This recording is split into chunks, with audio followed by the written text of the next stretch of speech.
तो इस जीते जागते भागते दौड़ते संसार में तुम क्या कर रहे हो? तुम्हारा इसमें रोल क्या है? तुम्हारी प्रायोरिटीज़ क्या है? चॉइसेस क्या है? और दुनिया तो चल रही है, तुम भी साथ साथ चल रहे हो। कुछ दौड़ रहे हैं, कुछ दौड़ना चाहते हैं। तो सब अपने अपने काम में लगे हुए हैं, सबकी प्रायोरिटीज़ अलग हैं। चाहे वो बूढ़ा हो, बच्चा हो, जवान हो, लड़का लड़की, सबके लाइफ की प्रॉब्लम्स अलग अलग हैं। अब उसी प्रॉब्लम की वजह से ऑब्वियसली प्रायोरिटीज़ और चॉइसेस अलग अलग हो जाती हैं। तो चलो थोड़ा सा घुसते हैं इस फिलॉसफी में कि लाइफ की चॉइसेस और प्रायोरिटीज़ कैसे चेंज होती हैं एज के साथ। ठीक है, तो शुरुआत करते हैं बच्चे से। तो एक बच्चा पैदा होता है दुनिया को देखता है, समझता है, कोशिश करता है समझने की।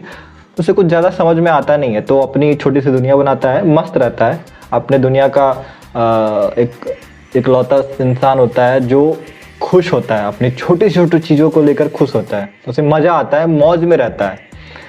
फिर धीरे धीरे बड़ा होते होते वो लोगों को देखता है, फिलॉसफी सीखता है लाइफ के बारे में, या ऐसा कह सकते हैं कि दुनिया की जो सामाजिक चीज़ें हैं, चाहे वो बुरी बात हो अच्छी बात हो, वो अपने अंदर लेता रहता है, सीखता रहता है। अब ये ऐसा स्टेज है जहाँ पे जो बच्चा है उसको कुछ फ़र्क ही नहीं पड़ रहा दुनिया से। क्या बुरा है, सामाजिक ज्ञान और उसमें होने वाले बदलाव या क्या बदलाव लाने हैं उससे उसे कोई मतलब है नहीं, अपने दुनिया में मस्त है। लेकिन थोड़ा सा बड़ा होता है, अब आती है जवानी। वो जवान हो जाता है, अब उसकी अलग ही दुनिया जो है वो बहुत ज़्यादा इम्पोर्टेंट हो जाती है उसके लिए। वो सोचता है कि ये जो दुनिया है मेरी, ये सबसे ज़्यादा इम्पोर्टेंट है और जो वो कर रहा है वो सही है। मतलब अपने आप को सही साबित करने के लिए वो कुछ भी कर सकता है, लोगों से लड़ता है, झगड़ता है। उसकी फिलॉसफीज जो भी हैं, वो जो समझ रहा है उसके लिए वो सही है और दूसरों को सही मानना है, ये उसे लगता है।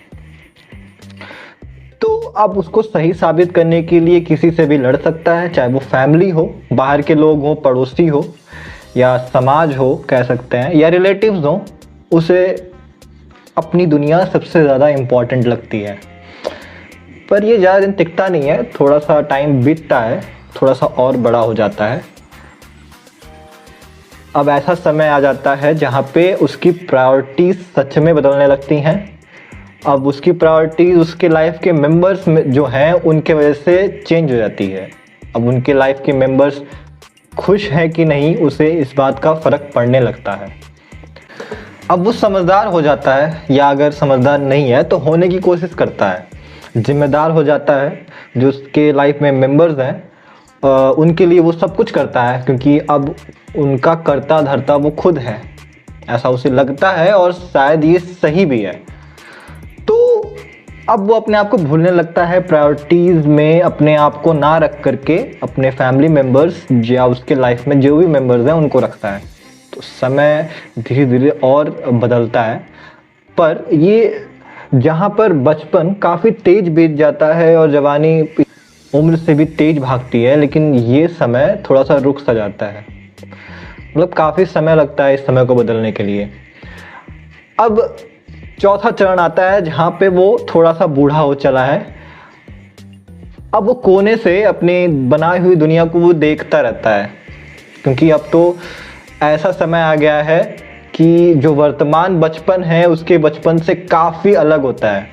हो सकता है प्रायोरिटीज़ और चॉइसेस सेम हो, पर उनका जो पूरा करने का तरीका है या माध्यम है वो अलग हो जाता है, जिससे वो रिलेट नहीं कर पाता है। फिर वो सोचने लगता है, समझने लगता है कि क्या उसने जो चॉइसेस ली थी वो सही थी अपने लाइफ में या नहीं। पर अब इसका फ़र्क क्या पड़ता है, क्योंकि समय बहुत ज़्यादा बदल चुका है, अंत आ चुका है। और अब कुछ समय बाद उसे भी समझ में आ जाता है कि अब समय का अंत हो चला है और वो ज़िंदगी से ज़्यादा ना लड़ करके सुकून में जीता है, दुनिया को बहुत ही अलग तरीके से देखता है, साइड से देखता है, और लास्ट में दुनिया को छोड़ करके चला जाता है। तो तात्पर्य कहने का ये है कि सबकी चॉइसेस और प्रायोरिटीज़ समय के साथ और उम्र के साथ बदलती रहती हैं। तो तुम्हारी क्या प्रायोरिटीज़ हैं, तुम किस एज में हो, इस बात पर डिपेंड करती है।